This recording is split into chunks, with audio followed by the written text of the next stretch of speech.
Hi everyone, welcome to my channel. In this video, we'll discuss about need and dare.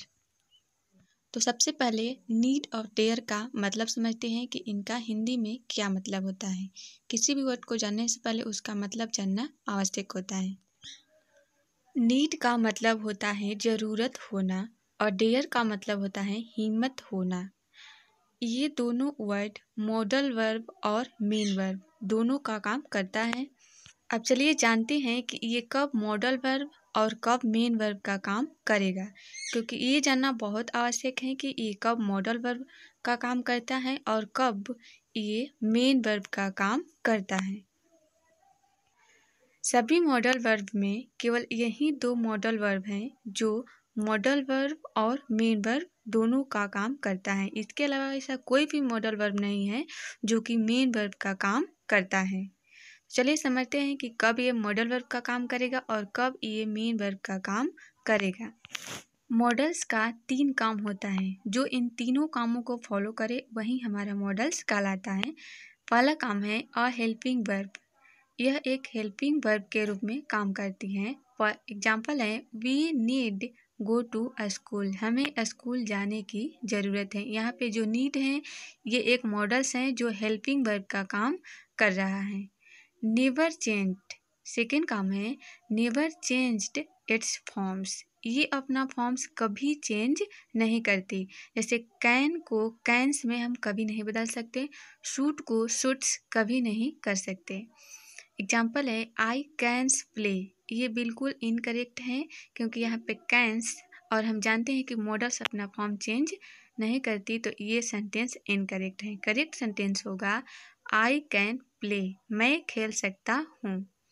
इसका third काम है takes bear infinitive. ये हमेशा अपने साथ बेयर इन्फिनिटिव लेती है, यानी कि मॉडल्स के बाद हमेशा वर्ब का फर्स्ट फॉर्म आएगा।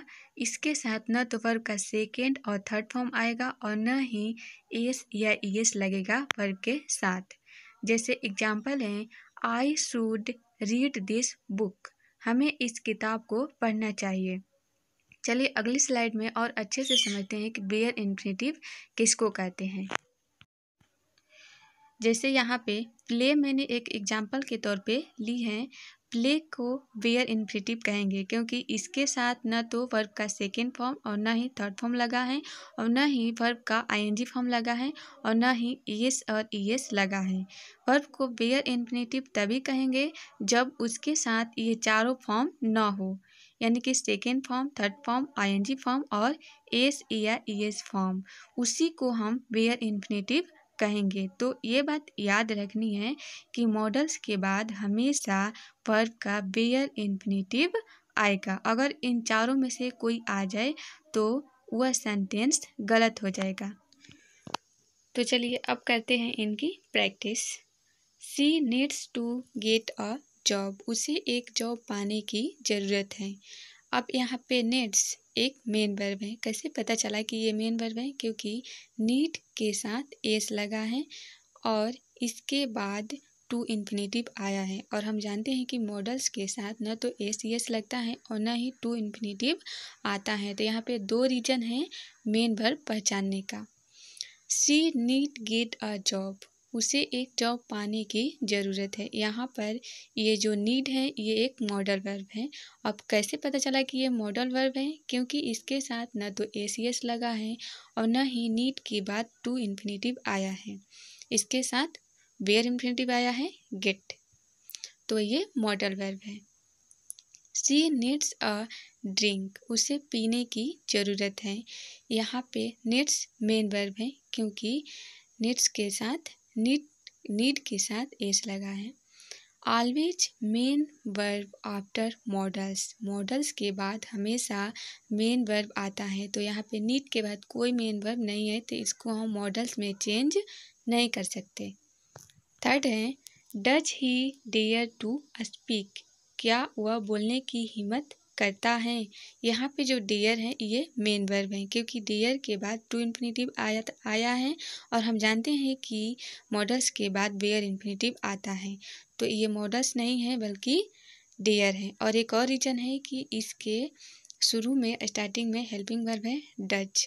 और मॉडल्स जब हेल्पिंग वर्ब दिया है तो ये मॉडल्स नहीं हो सकता क्योंकि मॉडल हेल्पिंग वर्ब का काम करता है। डियर ही स्पीक, क्या वह बोलने की हिम्मत करता है। यहाँ पे जो डियर है ये एक मॉडल है। अब कैसे पता चला कि यह मॉडल है, क्योंकि इसके बाद न तो टू इन्फिनेटिव आया है और न ही हेल्पिंग वर्ब आया है।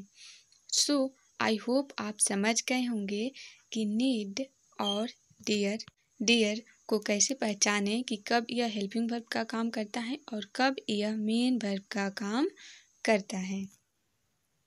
अब इसमें एक और छोटा सा कॉन्सेप्ट है, उसको भी जान लेते हैं। Did he dare to speak, क्या वह बोलने की हिम्मत किया। तो यहाँ पे जो डेयर है ये एक मेन वर्ब है। अब इसको मॉडल में चेंज करेंगे तो ये हो जाएगा डेयर्ड, क्योंकि डिड यहाँ पे पास्ट टेंस का यूज हुआ है, तो डेयर को हम पास्ट में यूज करेंगे तो यह डेयर हो जाएगा, dared he speak.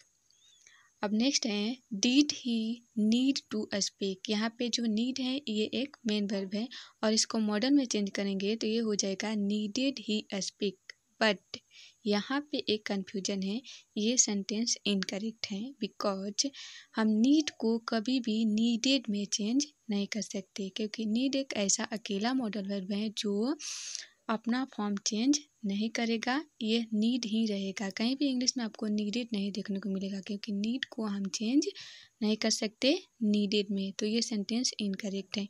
I hope ये समझ गए होंगे कि नीड और डेयर को किस तरह से यूज करना है और कब यह मेन वर्ब और कब हेल्पिंग वर्ब का काम करेंगी। तो अभी तक की चैनल पर नए हैं तो चैनल को सब्सक्राइब करके बेल आइकन प्रेस कर ले और इस वीडियो को लाइक और शेयर करना बिल्कुल मत भूलिएगा, ताकि इसी तरह की इंटरेस्टिंग वीडियो आपको मिलती रहे और हमें भी मोटिवेशन मिलता रहे इसी तरह की वीडियो बनाने में। So that's all for today, see you in next video.